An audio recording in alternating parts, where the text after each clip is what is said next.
insanity, doing the same thing over and over again and expecting different results. That is what I saw under this post right here. WB Games Montreal is making a AAA live service game based on an iconic DC property per a job listing. So this led me to find an article by Insider Gaming where it's talking about WB Games Montreal putting up a new job listing that basically confirms that their next game is going to be a AAA live service title based on a DC character. And this character isn't Batman. Apparently that is confirmed. It is going to be maybe a completely new character or maybe another character based in the Batman world or just something completely different from Batman. But the point is that you have WB Games once again, those people over there working on a live service game after the disaster that was Kill the Justice League. Now, if we go back in time to when Kill the Justice League came out, we actually covered that game extensively here for many reasons, mainly because of the butchering of the Batman character. This being one of Kevin Conroy's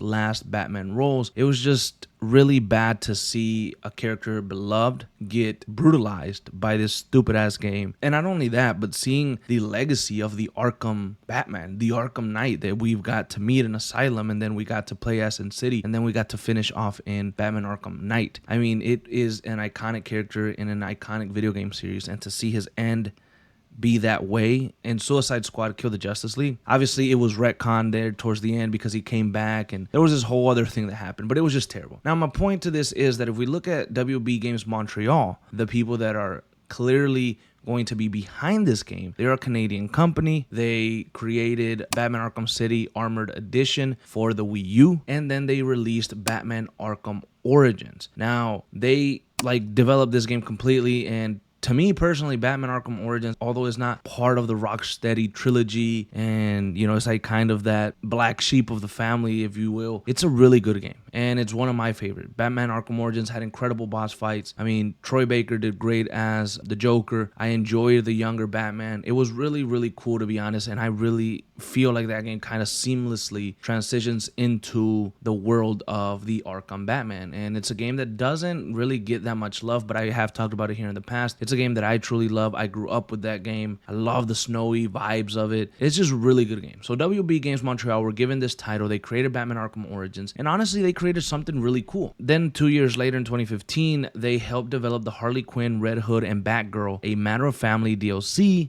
for Batman Arkham Knight. So they've always kind of been there working, whether if it's not really working on their own games, they're like a support studio that has helped a lot. They would end up releasing though their next game in Gotham Knights. Gotham Knights was plagued by a few different things, to be honest. I bought the game, tried playing the game. I wasn't super into it. I felt like the combat wasn't the best. I felt like just some of the character models weren't the best. So it wasn't what I wanted it to be, but they handled the death of Batman, in my opinion, at the time better, at least. And so it was a little bit disappointing seeing them go from Batman Arkham Origins to something like Gotham Knights. I think you could have done so much more with the Gotham Knights. That story could have been told very differently. But in 2024, they helped with the development of Suicide Squad Kill the Justice League. Now, that game was just, it was not very good. And my point to this is, what the fuck is Warner Bros. Games doing? Like, what are they doing that they continue to chase this live service model? It's tiring.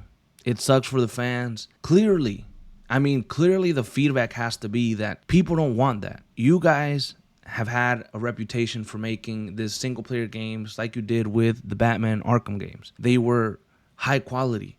They were beloved. They had a good story to tell. They took their time. They were taken serious. And now, instead of continuing to follow that model, continuing to try to emulate that path that you did before, you're just making trash live service games. The reception for this news hasn't been very good, if I'm actually being honest. If we look at the tweet where this was put, people are saying, you're joking, not another one. I can't believe they didn't learn from the fall of the Suicide Squad game. They killed the multiverses for this. Wish it was just a new single player game. Someone said, are they retarded? It's like having money to burn. Yeah, it's like WB is working on another flop. Like, Like, it actually makes me laugh because I can't believe that that's what they're going with. I can't believe after all the backlash, after all the criticism, after everything that they did with Suicide Squad Kill the Justice League, they're like, oh yeah, let's fucking make another one. I don't know, man. It's ridiculous that that's actually the news that we're getting. It's as simple as, let's make another Batman game. It's as simple as, let's look at the library of DC characters that we have and how can we make an engaging story surrounding that one character, creating a world around him, making a game kind of like Arkham City around a different superhero and following him in his story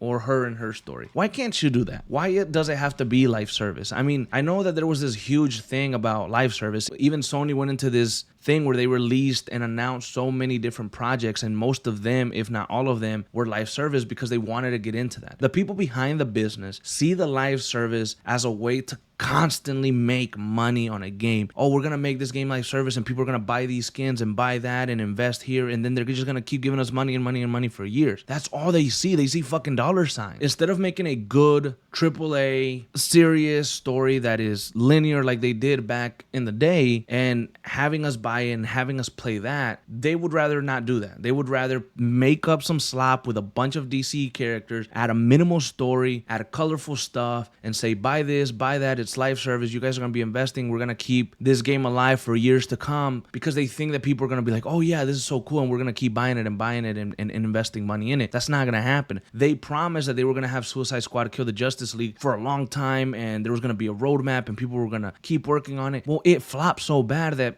they had to scrap everything that they had planned, and they kind of just rushed to the end. What makes you think this isn't going to happen again? And maybe they're telling themselves, well, it's because it was Suicide Squad and we thought they were going to be popping, but they're not. So let's get some more iconic heroes, or let's get some more heroes that people actually know, and maybe it'll do better. That's probably their line of thinking. And it probably won't do better. This is some terrible news, to be honest, from a studio that could have done a lot more. You know, WB Games could have done a lot more. They still can. And the fact that they're going with another live service game, it's not very interesting, to be honest.